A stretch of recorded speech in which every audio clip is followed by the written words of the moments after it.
الحمدللہ اس محفل اور مجلس میں جو بیٹھے ہیں تو یہ زیادہ تر 60 اور 70 کے درمیان، اگر بڑی سے بڑی عمر والے ہیں 60-70 سال کے درمیان ہیں، لیکن آپ ذرا ان حضرات سے پوچھیں جو 90 سال کی عمر سے گزر رہے ہیں، بلکہ 85 کے دور سے یا 90 کے دور سے گزر رہے ہیں، یعنی قیام پاکستان کے وقت ان کی عمر 14-15 سال ہو، ذرا جا کر ان سے پوچھیں۔ ہم نے غلامی کی یہ داستان معاشرستان ہند میں پڑھی ہے۔ وہ صاحب قلم لوگ جو اس منظر کشی کرتے ہوئے اپنی ناکامی کے اعتراف کرتے ہوئے کہہ رہے ہیں کہ میں وہ کچھ نہیں پیش کر سکتا ہوں جو قربانیاں ہماری ماؤں، بہنوں، بیٹیوں اور بڑوں نے دی، لیکن میں دنیا کے ان اسفار میں جاتے ہوئے اور ہندوستان میں موجودہ دور کے رہتے ہوئے مسلمانوں کی مذاکرے سے میں بے اختیار بانیان پاکستان اور پاکستان کے یہ فعال کام کرنے والے جس طبقے سے تھے، خواہ علماء تھے، خواہ وہ وکلاء تھے، خواہ وہ قائد اعظم محمد علی جناح کی شکل میں تھے،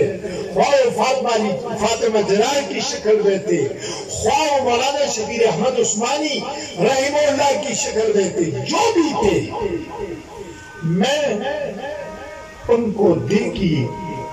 گہرائیوں سے دعائیں دیکھتے ہوئے بغیر نہیں رکھتا۔ حرم شریف میں میں بیٹھا تھا تو آئی ٹی کے حوالے سے ایک انجینئر مجھے ملا، بڑا متشرع دیندار قسم کا،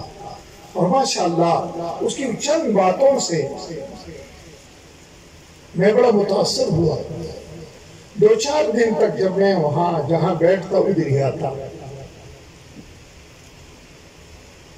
باتیں ہماری چلتی رہی، تو ایک دن اس نے مجھے اپنا فون نمبر بھی دیا، کہنے لگا کہ اگر کہیں رابطے کی ضرورت پڑے تو آپ مہربانی کر کے مجھے اس نمبر پر کال کر لیں، میں آئی ٹی کا ماہر ہوں اور الحمدللہ آئی ٹی میں میرا ایک نام ہے۔ دوسرے دن پھر آئے میرے پاس اور مجھے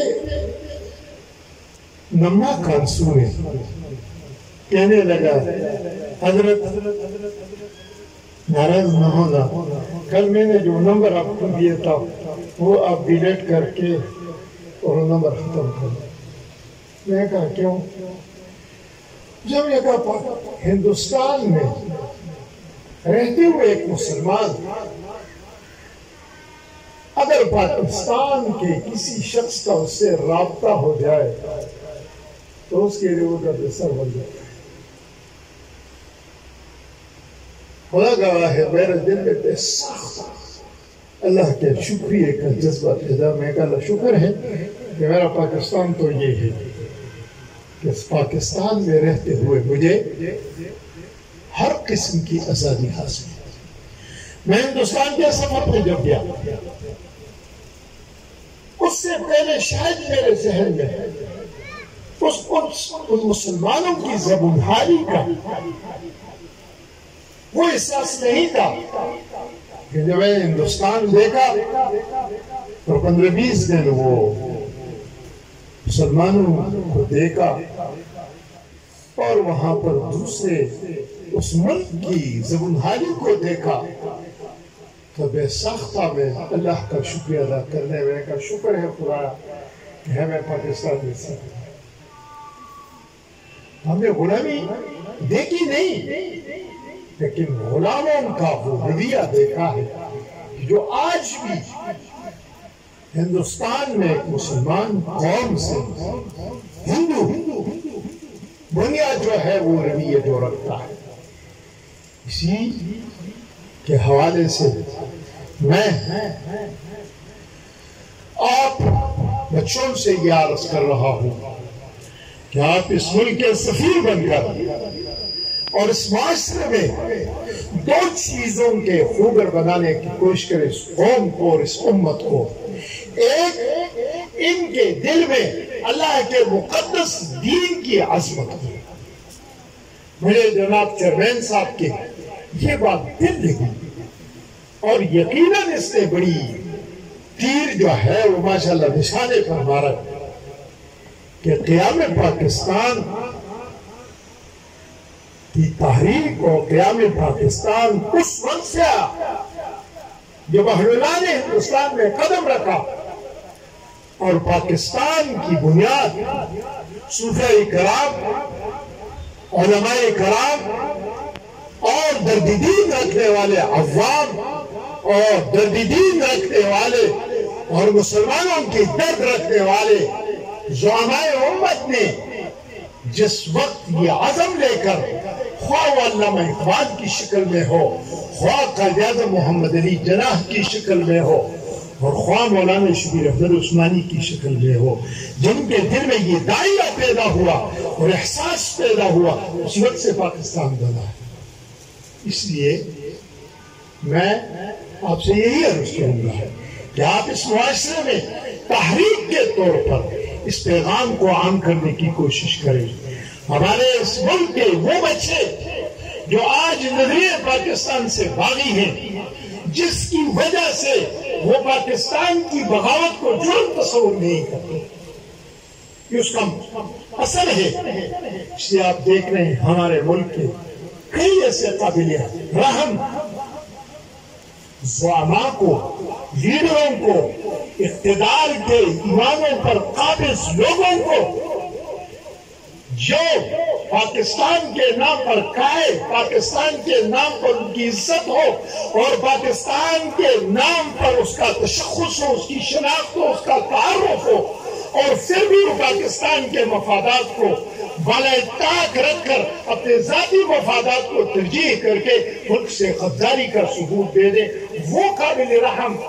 لوگ آج جو معاشرے میں ہیں. آپ لوگوں کا فریضہ ہے کہ آپ ان تک پہنچیں اور ان کو احساس دلانے کے لیے کوشش کریں. ہمارا فریضہ اذان کہنا ہے. یہ آزادی کی یہ اذان اور آزادی کا یہ اعلان اور آزادی کا یہ پیغام ہمیں پہنچانا ہے. خدا کرے اس سے کسی کی زندگی بدل جائے اور اللہ کرے کہ اس سے اس ملک اور قوم کو وہ شخص ملے کہ جس شخص کے دل میں وطن کے بنیادی نظریے اور وطن سے محبت ہو. اللہ تعالیٰ آپ سب بچوں کو اس میدان میں قبولیت کے فیصلے فرمائے. آخر میں جناب پروفیسر مصطفی اللہ خان صاحب کا تہہ دل سے شکر گزار ہوں اور اس کے رفقاء کار کا مولانا ضیاء الحق صاحب اور دوسرے جتنے ڈپٹی کنٹرولر صاحب اور ماشاءاللہ ہمارے نظام پور کے معینات شخصیت علمی شخصیت پروفیسر صاحب کے دوست ہمارے دوسرے ڈائریکٹر صاحب بھی تشریف لائے ہیں. ان سب کو میں ان کا سب کا شکریہ ادا کرتا ہوں. اور یہ کہ آپ حضرات نے صرف شرکت نہیں کی، شرکت کے لیے ہم کبھی کبھی ہمارے جو حضرات آئے ہم اس کے مزاج کو دیکھتے ہیں، کبھی کبھی پروگرام کو مختصر بھی کر لیتے ہیں. میں نے ابتدائی سے چیئرمین صاحب سے عرض کیا یہ شیڈول ہے، یہ 1.5 سے لے کر 2 گھنٹے کا وقت لے گا. اگر آپ کے پاس وقت نہ ہو تو آپ بے شک ہم یہ پروگرام مختصر کر سکتے ہیں. لیکن اللہ بھلا کرے چیئرمین صاحب کا میں فرمایا مجھے اس بیٹھنے میں بڑی خوشی محسوس ہو رہی ہے اور ان بچوں کی زبان سے میں یہ سن کر مجھے خوشی محسوس ہو رہی ہے.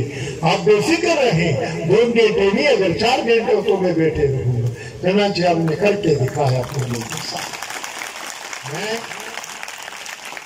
میں ایسے افسران والا کو اور ایسے وہ کلیدی عہدوں پر رہنے والے حضرات کو سلام عقیدت پیش کرتا ہوں کہ الحمدللہ وہ تعلیمی ماحول کے حوالے سے اپنے ان فقراء اور ان مساکین بچوں کی سرپرستی کرتے ہوئے آج نہ اپنے وقت کا خیال رکھتے ہیں نہ اپنی مصروفیات کا. اور مجھے احساس ہے کہ آج چھوٹا پاکستان کے حوالے سے سرمین صاحب اور اس کے رفقائے کار کے لیے اور کئی بڑے بڑے پروگرام، بڑے بڑے اسکولوں والے، بڑے بڑے کالج اور یونیورسٹی اور اداروں والے وہ منتظر ہوتے ہیں. لیکن یہ فخر کم ہے اس جانے ناتواں کے لیے جو تم نے چنا مجھے اپنے امتحان کے لیے. اسی پر ہمیں خوشی ہے اور ہم کے لیے دعا گو ہیں. اللہ ان تمام حضرات کو بہتر سے بہتر مواقع نصیب فرمائے اور اچھے سے اچھے رفقائے کار اور اچھے سے اچھے وہ رفیق کار ان کو نصیب فرمائے. دعا کر لیں ان کے لیے. سبحانک یا رب لک الحمد کما ینبغی لجلال وجهک.